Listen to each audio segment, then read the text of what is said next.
Et oui, l'essai de la nouvelle Tracer 9 en version GT. Voilà cette bestiole avec une magnifique vue sur Saint-Vallier de Thiers, sous un grand soleil, 16 degrés.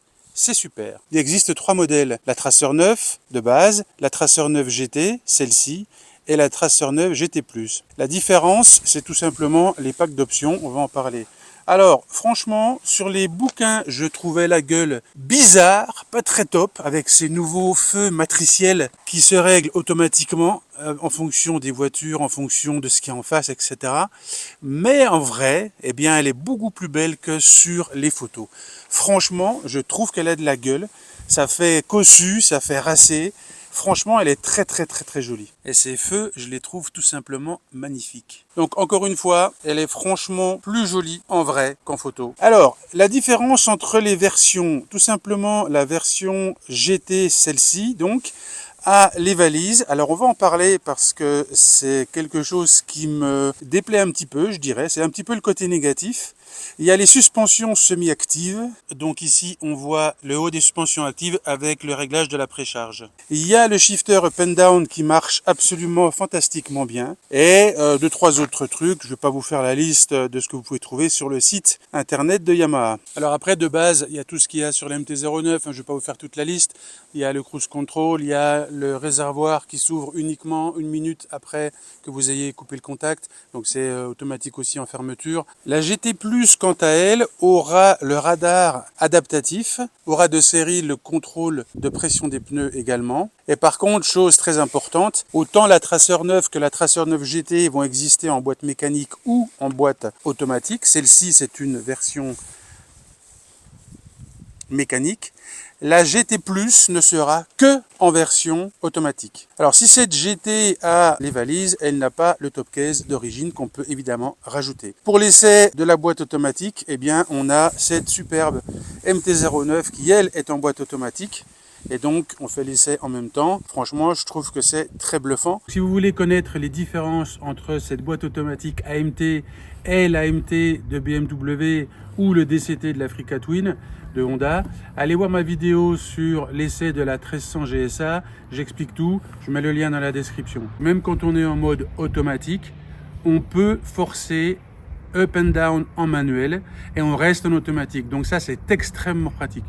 L'autre chose aussi, c'est que le réglage des modes, il y a tout un tas de choses à régler, c'est-à-dire on peut régler le traction control, on peut régler l'anti-wheeling, on peut régler l'anti-patinage, etc.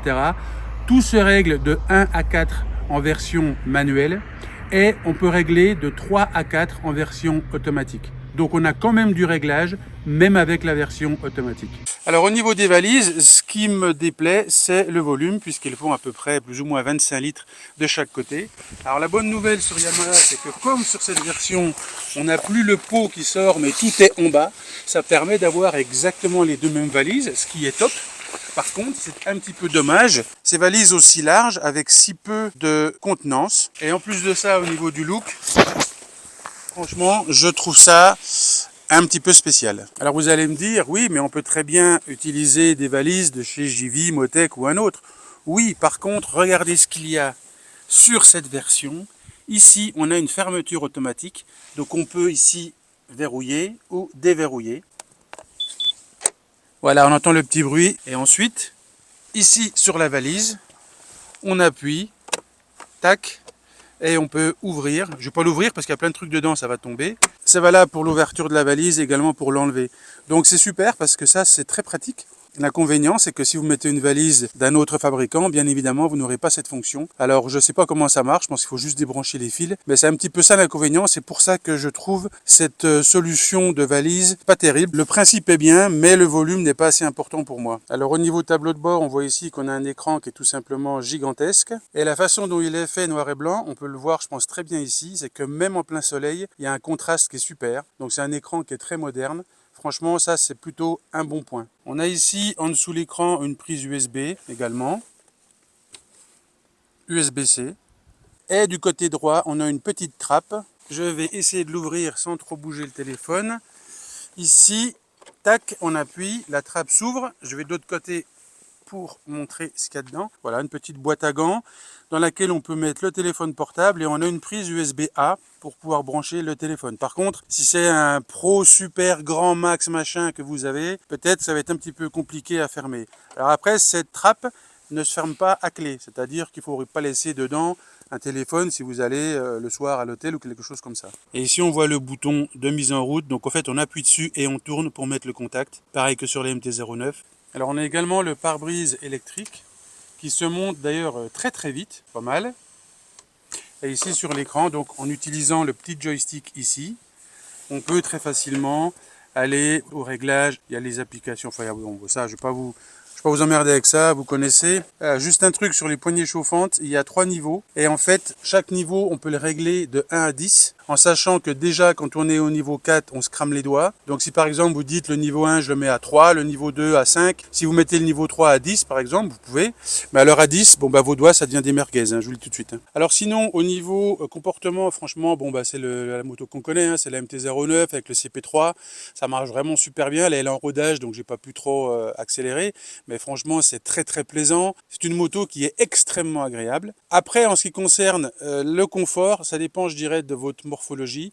Perso, je trouve que la selle est dure. J'achèterais cette moto, je referais une selle chez un sellier. Je trouve qu'elle est dure. Et on est quand même un petit peu en appui. On a une position qui est un mixte entre roadster et trail. Je mettrai également des pontets plus hauts pour avoir une position un petit peu plus trail.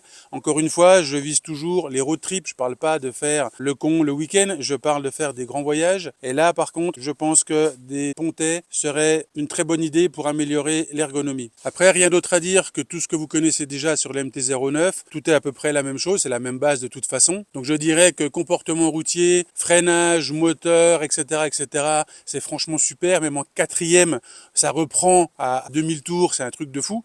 Donc franchement, rien à dire à ce niveau-là. Je remercie l'équipe de Moto Attitude à Grasse pour m'avoir prêté cette moto dès sa sortie. Si vous voulez, bien entendu, essayer cette moto ou en acheter une, je vous conseille d'y aller. Elle est là, elle est disponible. Pour l'instant en version boîte mécanique. Profitez-en, venez l'essayer. Donc le but de cette vidéo, c'est de vous donner mon premier feeling et c'est surtout de vous donner envie d'aller l'essayer vous-même pour que vous puissiez la tester par vous-même et voir si ça vous plaît. Je pense que c'est ça le plus important parce que tous les essayeurs peuvent tout vous raconter, mais ce qui compte, c'est ce que vous ressentez. Donc allez l'essayer. Elle est quand même magnifique cette MT-09.